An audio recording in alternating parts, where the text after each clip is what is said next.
চাশালফুঙ্গ অমরপুর রাংকাং সমতল পানি চৈতন্য দাসনি নগ মুসুক বুসা আসাইখা আবব বখরক থাইनै गोनांजात আবহাই পাতিমুক নুমাবাই বেলাই ওয়ানা লাইজাক অমরপুর বখাসিনি লুকুরক ওয়ানামুক লাইজাক মুসুকনি বুগ্রা চৈতন্য দাস সাকবাই থাকব ইয়াগুলো গক্তমা হরজাকা অমরপুর মালমাতা হামক্রাই তাং বেদেগ মুসুকনি বুগ্রা চৈতন্য দাস সাকা সালকুলক রমিন অমহাইকে নগ মুসুক রিউই ফাইতঙ্গ ফিয়াবা অমহাই পাতিমুক ওয়াসেপন নুগিয়াখো তে নবু নুজায়াখো ইয়াগুলো পাতিমুতি অমরপুর মালমাতা হামক্রাই তাংবেদনি আদরনি থানে সাইমানা থাঙ্কে সাকা অম বেলাইনো ওয়ানামা সিজা পাতিমুক তাংবেদনি বুখাকতৈ মুসুক বুসানো বাঞ্চির নারনাবুগৈ যত সুবা সুরিজনা হিনিব ককসাকা দাস চৈতন্য দাস।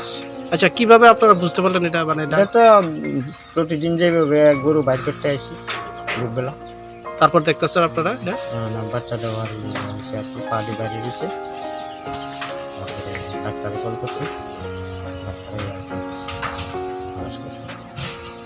আগে কখনো এমন হয়েছে না?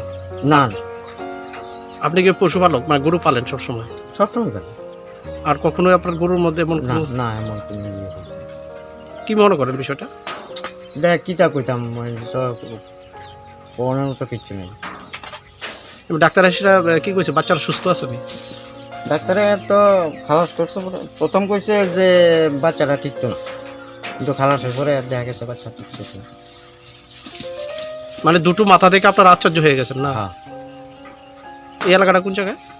রাংকাং সমতল পাড়। আর যিনি ডাক্তারবাবু আছেন ডাক্তার গৌতম রুদ্রপাল, উনি ভিজিট করেছিলেন ওখানে চৈতন্য দাসের বাড়ি, ওখান থেকে ছবি তুলে এনেছেন। এটাকে বলি আমরা টুইন হেডেড কাফ, মানে দুটো মাথা আছে। এই কন্ডিশনটাকে আমরা অনেক সময় পলিসেফালি বলি। পলিসেফালি মানে হলো দুটো ব্রেইন।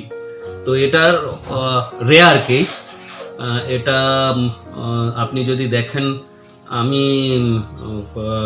বিগত 15-20 বছরে এই ধরনের কোনো আমার কাছে নেই রেকর্ড যে ত্রিপুরাতে এরকম পলিসেফালি হেড বা টুইন হেড কাফ জন্ম নিয়েছে।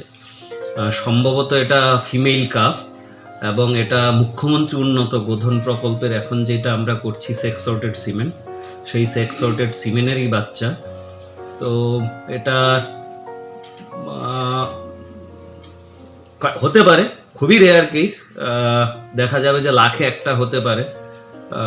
এটা আমাদের এখানে বোধহয় ত্রিপুরাতেও এই ধরনের কেস বা এই ধরনের ঘটনা বিগত 10-15 বছর পরে আগে মধ্যে আমরা শুনতে পেয়েছি কিনা জানি না।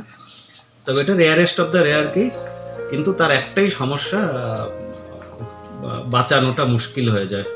তার সার্ভাইবিলিটি রেট খুব কম, 38% সার্ভাইবিলিটি রেট থাকে। তার কারণ হলো মাথাটা এত ভারী থাকে। এদের বিশেষত্ব হলো দুটো কান থাকবে, 4টে চোখ থাকবে, দুটো মাথা কিন্তু 4টে চোখ থাকবে, দুটো কান থাকবে। তো ন্যাচারালি আমাদের শরীরের ভারসাম্যটা রক্ষা করে কান। এখন দুটো মাথাকে দুটো কান দিয়ে তো ভারসাম্য রক্ষা করা যায় না, আর মাথাটা যেহেতু একটু বড় হয়ে যায়, লার্জ হেডেড হয়ে যায়, তার জন্য অনেক সময় ওটা ব্যালেন্সও রাখতে পারে না, সামনে ঝুঁক।